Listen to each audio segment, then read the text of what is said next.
మీకు తెలుసా, పరలోక రాజ్యంలో మన ఒక్కొక్కరి గురించి ఏమేమి లెక్కింపబడుతున్నాయో, ఎన్ని గ్రంథాలున్నాయో?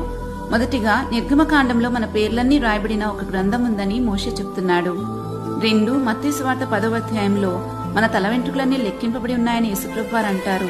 అంటే దానికి కూడా ఒక గ్రంథం ఉందనేగా.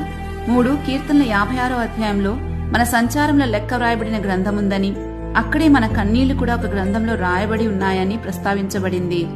4 మత్తయి సువార్త 12వ అధ్యాయంలో మనం పలికిన ప్రతి మాట లెక్క చెప్పవలసిన రోజుందని యేసుప్రభు వారు హెచ్చరిస్తారు. అంటే మన మాటలన్నీ ఒక గ్రంథంలో రికార్డ్ చేయబడుతున్నాయని అర్థం.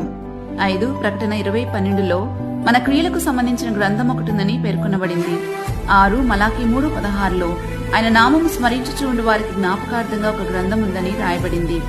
7 కీర్తనలు 139:16లో మన దినములన్నీ లిఖితములాయను అని చదువుతాం. అంటే దాని కొరకు కూడా ఒక గ్రంథం ఉందని అర్థం. ఇలా మనం ప్రార్థించిన ప్రార్థనలకు ఒక గ్రంథం, అన్ని దేవుని ఎదుట పుస్తకంలో రికార్డ్ చేయబడుతూ ఉన్నాయి. అన్నిటికన్నా చాలా ఆశ్చర్యకరమైన విషయం ఏంటంటే, మన తల వెంట్రుకల లెక్క కూడా మన దేవుని దగ్గర ఉండడం. ఒక్క వెంట్రుక కూడా ఆయన అనుమతి లేకుండా రాలేదంటే మన తండ్రిని దేవునికి మన మీదున్న ఆసక్తి ఎంతో అర్థం చేసుకోవచ్చు. ఆ ఆసక్తిని అర్థం చేసుకుని మనల్ని మనం ఆయన చేతికి అప్పగించుకుంటే మనం చాలా భద్రంగా బ్రతకగలుగుతాం.